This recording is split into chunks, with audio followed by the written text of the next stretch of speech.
Жогорку кеңеш 2008 жылдын 11 апрелинде Кыргызстан менен Казакстандын ортосундагы мамлекеттик чек ара боюнча келишимди ратификациялоо жөнүндө мыйзамды көпчүлүк добуш менен жактырган. Бул маселенин тегерегинде азырда талаш тартыштар жүрүүдө. Добушту берип алып актанып чыккандар андан көп. Биз ошол добуш берүүнүн жыйынтыгын айтып коюуну туура көрдүк.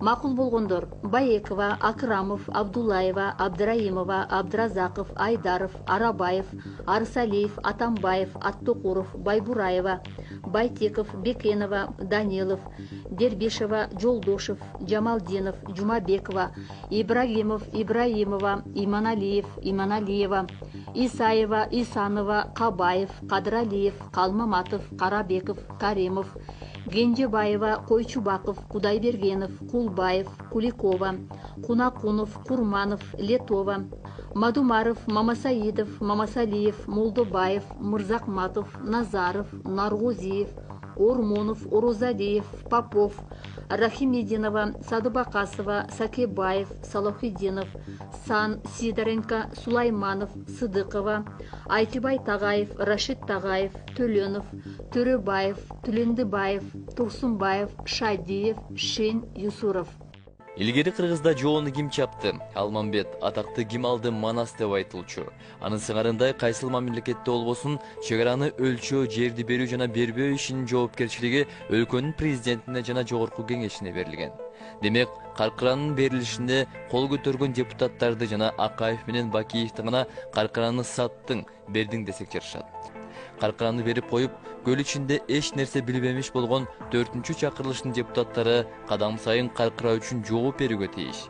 Аларга эмне үчүн мындай кылдыңар деген суроо өткөн тарыхтан жана алдыдагы келечектен дайыма берилип турат. Тарыхта талаш болбосун, Кыргыздын жерин ким сатты, ким берди деген суроого жооп болсун деп, кадимки 90 000 гектар жердеги эң кооз үзөңгү куушту Акаев деген президент жана төмөнкү депутаттар кол коюп, Кытайга беришкенин да айта кетели.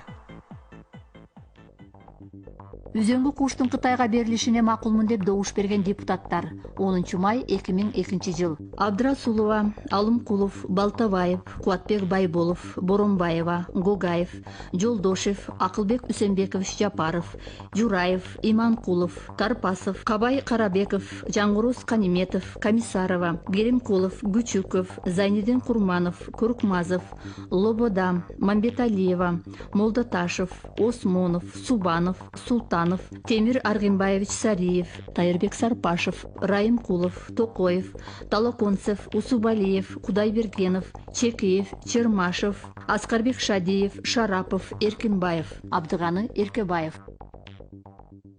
Ошентип, акыркы 10 жылда Кытайга жана Казакстанга өтүп кеткен жерлердин чоо жайын дагы бир рет эскерип өттүк. Каркыра менен үзөңгү куушта Казак менен Кытайга берилсин деген депутаттардын жана ошол кездеги Акаев менен Бакиевдин ысымдары такаталды. Бул маалыматтарды эч ким төгүнгө чыгарып соттоша албайт. Анткени булардын баары тарыхтын ак барагына кара тамгалар менен жазылып калган. Кыргыздын жерин, байлыгын, жан жаныбарын, токой жайлоолорун, өзөн сууларын берүүгө дит баккан Кыргыздын бул кыраандарына эмне десек жарашат. Элди алдап жогорку кеңешке барып, Кыргыздын жер суусун, байлыгын коргогондун ордуна башка мамлекетке бергендерди мекенчил деп айта алабызбы? Эл айткандан мурда алардын абийли козголоор бекен деген суроо жаралат. Эмнеси болсо да эл ишенимин алдап, эл жерин саткандар Кыргызда болбосо экен. Ылайым мындан ары Кыргыздын бир каршы жери жатка кетпесин. Эл көбөйүп, жерибиз байлыкка толсун. Ата журтубуз бейпилдикте бактылуу өмүр сүрсүн деп тилек кылалы.